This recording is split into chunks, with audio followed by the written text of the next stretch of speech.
Does Xbox have a hidden advantage when getting new people onto the Scorpio platform? Let's get into it in the breakdown.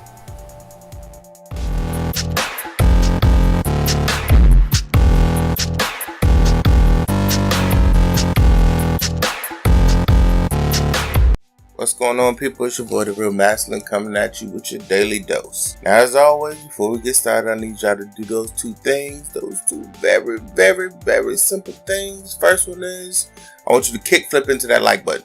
Just do a quick kick flip, do a 360. Whatever you gotta do, hit that like button. Subscribe here for more. Now let's break it down.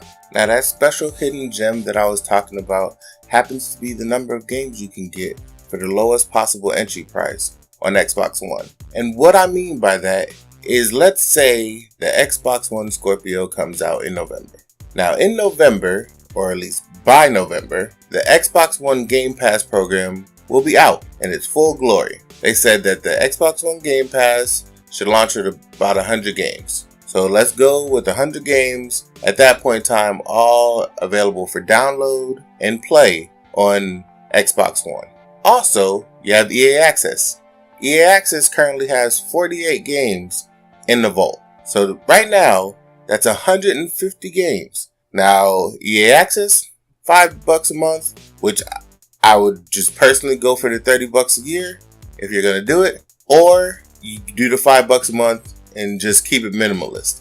And then the Game Pass, which is $10 a month. So for roughly $15 a month, you can get access to over 150 games. And that's games you can fully download to your system. No streaming, no latency issues. Fully download to your system and play whenever you want. Message! So, an entry point for all the people who A, haven't upgraded yet, which there are still people out there who haven't, and B, don't have an Xbox One. It gives them a fantastic entry point into Xbox while giving them games to play right off the bat. Now, this gives them a distinct selling point. Now, why they haven't pushed that selling point yet remains to be seen, but we'll see. Maybe they are waiting till they completely release the Games Pass program. Maybe they're waiting till they announce the price of Scorpio. I don't know. But E3 seems like a perfect launching point for this type of content. For them saying, not only do we have the best place to play your games with the Xbox One Scorpio, but we also have, for this low price, a way to get access to all these Xbox One games. So all the people who are new now have access to games they haven't played before. And anyone who hasn't upgraded also has access to these plethora of games that are all available for download on the Xbox One. Now we'll see how Microsoft markets the Game Pass, and that is also going to be, a point of contention, is how well they fill the Game Pass's library. Because right now, it's a little, sparse. I'll say it's sparse. There are some Xbox One games, there's some Xbox 360 games. There's nothing incredibly, brand new.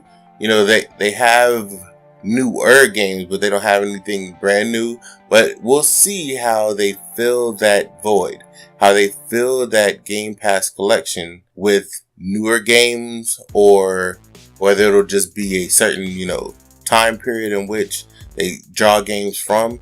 And that'll be the determination as to whether or not this succeeds. Microsoft needs to ensure that they push this narrative so that it allows them to say, we have the best games and the best place to play these games, and you can get them for a low price of whatever the Xbox One Scorpio is, or the Xbox One S, because it'll also push their ability to sell Xbox One S's. And they have to be able to sell the concept and the games to everyone involved. They have to be able to sell that for this low entry price of $15 a month, you can have access to all of these Xbox One games. If you're new to the platform, welcome to games.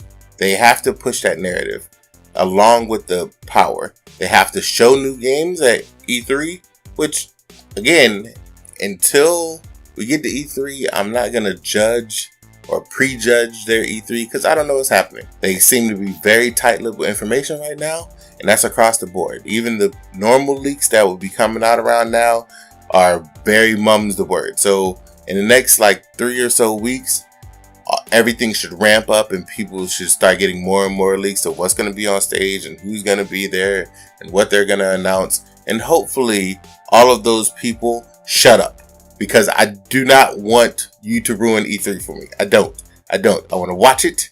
I want to be amazed. I want to go to E3, play some games, and be cool with it. But I want surprises. So all you people who have leaks and know what's happening, shut up. Thanks. That's all I'm saying.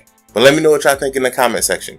Should Xbox push this narrative that they have a bunch of open access to games? Like PlayStation has PS Now, which has 450 games, I think they said, now, but it's a streaming service, which is also available across the board on PCs and any device more or less that you can make a base server for. So should Microsoft push that you now have direct access and complete and utter access to these games going forward? Let me know what y'all think in the comment section. As always, it's been your boy Mastalin, always giving you the real. Love y'all like some play cousins. I'm out.